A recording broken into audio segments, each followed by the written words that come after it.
शुभ संध्या मेरे प्रिय मित्रों, आप सभी का एक बार फिर से स्वागत है आपके अपने एजुकेशन कैप्सूल चैनल पे। और हम लेकर आपके सामने फिर उपस्थित हैं एक बिहार ग्राम कचहरी न्याय मित्र से संबंधित नई सूचना।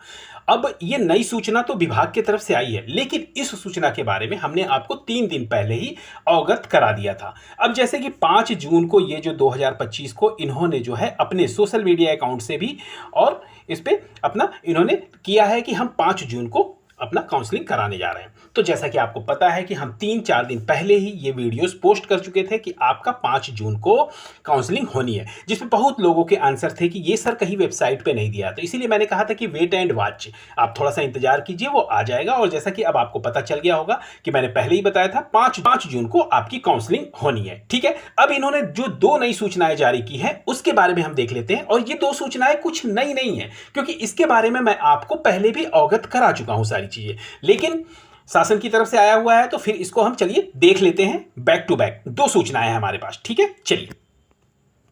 आप हमें टेलीग्राम पे भी फॉलो कर सकते हैं नई अपडेट्स पाने के लिए, जहां पे हम बिहार गवर्नमेंट जॉब से संबंधित अपडेट्स के लिए आप हमें जरूर फॉलो करें। और नीचे आपको डिस्क्रिप्शन बॉक्स में लिंक मिल जाएगा, वहां से जाकर आप हमें सब्सक्राइब कर सकते हैं टेलीग्राम चैनल। यहां पे हम आ गए हैं। देखिए, यहां 1 घंटे पहले ये सूचना आई हुई है। ठीक है, यहां पे देखिए कह रहे हैं कि बिहार पंचायती राज विभाग की तरफ से जारी हुआ है। यहां पर कह रहे हैं कि आवश्यक सूचना, यहां कह रहे हैं कि बिहार ग्राम कचहरी न्याय मित्र की काउंसलिंग जो है सह नियोजन प्रक्रिया 5 जून 2025 को आयोजित की जाएगी। ठीक है, अब इसमें कह रहे हैं कि नियोजन समिति, ठीक है, यहां पे आपको दिख रहा होगा, थोड़ा सा मैं मार्क कर देता हूं, नियोजन समिति द्वारा अनुमोदित अंतिम मेधा सूची के क्रमांक 1 पर चयनित। जैसा कि मैं आपको पिछले कई वीडियो से बताता आ रहा हूं कि केवल क्रमांक 1 के ही लोगों को काउंसलिंग हेतु बुलाया जाएगा। और उन्हें क्या करना है, काउंसलिंग पे जाने से पहले अपने आवश्यक प्रमाण पत्र जो भी उन्होंने लगाए हैं उसमें फिलअप किए थे उसके, और जो उनकी फोटोज कॉपी होती है उसके दस्तावेज तैयार करके उनको लेकर जाना है। ठीक है, अब यहाँ पे नीचे देखिए इन्होंने लिखा है कि इस संबंध में सारी सूचना आधिकारिक वेबसाइट तथा विभाग के सोशल मीडिया प्लेटफॉर्म पर समय समय पर प्रदान की जाएगी। अभ्यर्थियों से आग्रह है कि किसी भी तरह की अफवाहों से दूर रहें। देखिए, मैं कोई अफवाह नहीं फैलाता हूं, मैं जो भी देता हूं ऑथेंटिक न्यूज़ देता हूं आपको। तो जैसा कि है 3-4 दिन पहले ही मैंने इस चीज़ से आपको अवगत करा दिया था। ठीक है, विभाग के सोशल मीडिया अकाउंट पे भी इसकी पुष्टि हो चुकी है। तो अभी ये हमने पहला सूचना पढ़ा है, अब चलिए दूसरी सूचना देख लेते हैं। ठीक है, यहां पे हम दूसरी सूचना पे आ गए हैं, जहां पे देखिए यहां पे हम थोड़ा सा इसको विस्तृत रूप से पढ़ेंगे और पूरा समझाने की कोशिश करेंगे। आपको थोड़ा सा ध्यान दीजिएगा।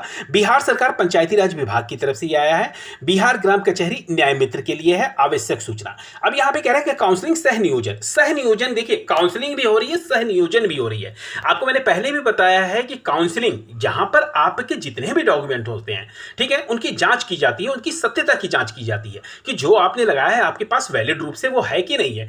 सह नियोजन, उसके साथ ही नियोजन यानी आपकी योगदान की भी प्रक्रिया हो रही है। ठीक है, तो यहां पर आपको मतलब जैसे ग्राम कचहरी सचिव में हुआ था ना कि तुरंत आपकी काउंसलिंग हुई और उसके बाद तुरंत ही आपको योगदान सरपंच के द्वारा कराया गया, तो वहां भी यही बातें वो कह रहे हैं कि भाग लेने हेतु आवश्यक दस्तावेज एवं प्रमाण पत्रों की सूची। अब यहां पर आपको दस्तावेज, और जैसा कि मैं आपको बता चुका हूं इस पिछले भी वीडियो में इस बारे में, लेकिन फिर से अब जब ऑफिशियल नोटिस निकल रहा है तो इसको भी हम देखते हैं। जो मैंने बताया था अक्षरश वही चीज है। ठीक है, चलिए देख लेते हैं। ऑनलाइन आवेदन की प्रति, जो आपने ऑनलाइन आवेदन किया था ना उस फॉर्म की प्रति आपको लेनी है। ठीक है, और सत्यापन प्रपत्र, सत्यापन पत्र अभी मैंने 3-4 घंटे पहले एक वीडियो बनाया है, वहां पे सत्यापन प्रपत्र डाउनलोड करने का भी ऑप्शन है वहां पर। ठीक है, वहां पे मैंने वेबसाइट का भी लिंक दिया हुआ है, वहां से आप जाकर ये सत्यापन प्रपत्र डाउनलोड कर सकते हैं। और वो 5 पेज में है। ठीक है, आपको याद रखना होगा कि वो 5 पेज में है। 5 पेज आप डाउनलोड कर लीजिएगा, उसके 2 प्रति।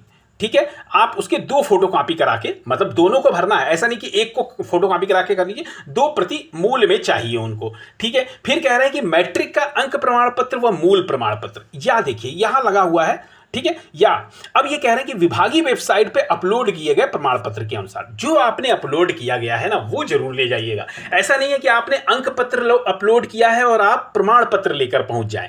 ठीक है, लेकिन अंक पत्र भी ले जाना जरूरी, जो भी आपने अपलोड किया ना उसको लेके जरूर जाइएगा। इंटरमीडिएट का अंक प्रमाण पत्र, ठीक है, विभागीय वेबसाइट पे अपलोड किए गए प्रमाण पत्र के अनुसार। देखिए जैसा मैं कहता आ रहा हूं पिछली भी वीडियो में कि जो भी आपके अपलोड किए गए हैं सेम वही आपको लेके जाना है, तभी तो सत्यता की जांच हो पाएगी कि आपने जो डॉक्यूमेंट्स लगाए हैं वो हूबहू वही है कि नहीं है। ठीक है, चलिए अब नीचे की तरफ बढ़ते हैं। तो देखिए विधि स्नातक यानी LLB का जो है कह रहा है कि सक्षम अधिकार द्वारा अभिप्रमाणित अंक प्रमाण पत्र व मूल प्रमाण पत्र, ठीक है ना, या देखिए यहां पे लिखा हुआ है, ठीक है ना, यहां पे आप ये देख रहे होंगे या। अगर आपके पास मूल प्रमाण पत्र नहीं है तो आपको बिल्कुल भी विचलित होने की जरूरत नहीं है, इससे आपकी काउंसलिंग नहीं रुकने वाली है। आप अंक पत्र प्रमाण पत्र जो है वो लेके जाएंगे, आपका हो जाएगा। ठीक है, फिर कह रहे हैं क्रीमी लेयर रहित आरक्षण के दावा से संबंधित जाति प्रमाण पत्र की मूल प्रति।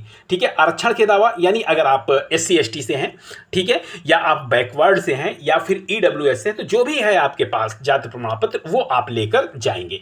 फिर कह रहे हैं क्रीमी लेयर रहित अगर प्रमाण पत्र जो है उसकी मूल प्रति कह रहे हैं आपका जो बना होना चाहिए वो कब का बना होना चाहिए, कह रहे हैं कि 1/2/24 से लेके 15/2/25 के बीच का निर्गत होना चाहिए क्रीमी लेयर प्रमाण पत्र की मूल प्रति।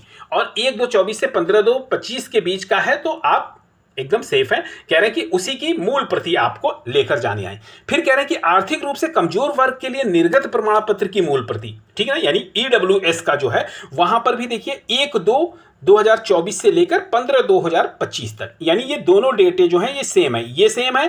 ठीक है, यानी EWS और क्रीमी लेयर वाला दोनों का जो है 1 फरवरी 2024 से लेकर, ठीक है, और 15 फरवरी 2025 तक के बीच का होना चाहिए। ठीक है, अब नीचे की तरफ हम बढ़ते हैं। तो ये कह रहे हैं कि अगर आपको स्वतंत्रता संग्राम सेनानी का आरक्षण लेना है तो आपका सक्षम प्राधिकार द्वारा निर्गत प्रमाण पत्र की मूल प्रति होनी चाहिए। और अगर आप दिव्यांगता यानी आप हैंडीकैप्ड का अगर लेना चाहते हैं तो उसके लिए आपके पास दिव्यांगता प्रमाण पत्र की मूल प्रति होनी ही चाहिए। ठीक है, फिर कह रहे हैं असैनिक शल्य चिकित्सा सह मुख्य चिकित्सा पदाधिकारी द्वारा निर्गत स्वास्थ्य प्रमाण पत्र की मूल प्रति। ठीक है, जैसे कि मैंने पिछली वीडियो में बताया है कि आपको स्वास्थ्य प्रमाण पत्र बनवाना है।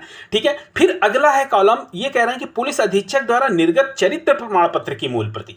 ठीक है, अब पुलिस अधीक्षक द्वारा निर्गत जो चरित्र प्रमाण पत्र है उसकी मूल प्रति। अब यहाँ पे थोड़ा सा मैं एक बात और कह दूं, थोड़ा सा आप घबराइएगा नहीं। यहाँ पर अगर आपकी मूल प्रति चरित्र प्रमाण पत्र आपका जल्दी नहीं बन पाता है तो आपको बिल्कुल भी विचलित नहीं होना है, बिल्कुल घबराना नहीं है। आप जब भी ऑनलाइन करेंगे तो उसकी एक रसीद निकल के आएगी, एक मैसेज आएगा, तो उसकी आप फोटो कॉपी करा लीजिएगा। ठीक है, उससे भी आपका पुलिस अधीक्षक वाला जो चरित्र प्रमाण पत्र है वो मान्य कर लिया जाएगा। ठीक है, ऐसा नहीं है कि आपकी काउंसलिंग रोकी जाएगी। ठीक है, आप उसकी रिसीट लेके जाएंगे, आपका ये चरित्र प्रमाण पत्र मान्य हो जाएगा। ठीक है, कोई जरूरी नहीं है कि आप अगर आपका चरित्र प्रमाण पत्र नहीं बन, क्योंकि इसमें टाइम लगता है। ठीक है, अगर आप अप्लाई करेंगे तो इसमें समय लगता है, तो इसलिए आप उसकी रिसीट जो है वो जरूर फोटोकॉपी लेके जाइएगा। ठीक है, आपका काम हो जाएगा। फिर कह रहे हैं कि नोटरी द्वारा निर्गत शपथ पत्र, कह रहे हैं कि विभागीय वेबसाइट पे अपलोड किए गए प्रमाण पत्र के अनुसार। अब विभागीय वेबसाइट पे जो हमने एक प्रमाण पत्र आपको बताया भी था शायद कि जो नोटरी में जो मैटर दिया हुआ है उसको आप नोटरी कराकर उसको जो है आप शपथ पत्र लेकर जरूर जाएंगे, ये जरूर ध्यान रखिएगा। नोटरी पे मुझे नहीं लगता कि मुझे एक वीडियो बनाने की जरूरत है। अगर नोटरी का नहीं है तो मैं अपने टेलीग्राम चैनल पे इस नोटरी वाला शपथ पत्र जो है मैं अपलोड कर दूंगा, वहां से आप टेलीग्राम से जरूर ले लीजिएगा। ठीक है, लेकिन इससे पहले आप हमारे टेलीग्राम चैनल को जरूर ज्वाइन कर लीजिए, वहां पर मैं समय समय पर अपडेट करता रहता हूं। ठीक है, चलिए अब थोड़ा सा नीचे की तरफ हम बढ़ते हैं। यहां पर देखिए फिर यहां पर अगला कॉलम ये कह रहे हैं हम कहां पर थे, नोटरी के निर्गत। ठीक है, फिर कह रहे हैं कि पासपोर्ट साइज का, जैसे कि मैंने आपको पहले भी बताया था कि 4 प्रति में आपको पासपोर्ट साइज की फोटो चाहिए, जैसा कि विभागीय वेबसाइट पर आपने अपनी फोटो अपलोड की है, जो भी आपने अपलोड किया उसी फोटोज को आप बनवा लीजिएगा 4 प्रति में। ठीक है, फिर ये कह रहे हैं दहेज लेन देन निषेध से संबंधित स्वघोषणा प्रमाण पत्र। ठीक है, और दहेज लेन देन एक्चुअल हुआ क्या था कि ग्राम कचहरी सचिव में तो दहेज लेन देन निषेध वाला प्रमाण पत्र वो स्वयं दे रहे थे, लेकिन यहाँ पे शायद उन्होंने कहा है कि आपको देना है स्व घोषणा पत्र। ठीक है, तो इसके लिए एक पर्टिकुलर मैं वीडियो लेकर आ जाता हूँ, ठीक है, जिसमें मैं बता देता हूँ कि कौन सा आपका प्रारूप रहेगा। तो इसमें कोई ज्यादा प्रारूप की नहीं है, कोई भी आप दहेज लेन देन निषेध वाला कोई भी आप प्रोफार्मा जो है उसको करके आप कर सकते हैं। फिर कह रहे हैं कि मूल रूप से आधार कार्ड जरूर लेकर जाइएगा। ठीक है, तो ये सारे डॉक्यूमेंट्स आपको रेडी रखने रहे हैं। ठीक है, अब आपका ऑफिशियल नोटिफिकेशन भी आ गया है, तो इसलिए मैं कहूँगा अब आप सारी चीज़ें बनवा सकते हैं। अभी तक हम केवल इसी का इंतजार कर रहे थे, और जैसा कि मैंने सब आपको बता भी दिया था 4-5 दिन पहले कि ये चीज़ें आपको चाहिए और ये सारी चीज़ें होने वाली हैं, लेकिन मैं नहीं चाहता था कि आपको कोई दिक्कत हो, तो इसीलिए मैंने आपसे कहा था कि थोड़ा सा ऑफिशियल नोटिफिकेशन का वेट कर लेते हैं, क्योंकि वो जो लेटर था वो विभागीय लेटर था। ठीक है, उसी के संज्ञान लेकर इन्होंने ये सारी चीज़ें इंक्लूड की हैं। ठीक है, तो ये थी हमारी तरफ से आपके लिए एक बहुत ही महत्वपूर्ण सूचना। फिर मिलते हैं ऐसी वैल्यूएबल वीडियो के साथ अगली वीडियो में, तब तक के लिए आपका बहुत बहुत धन्यवाद।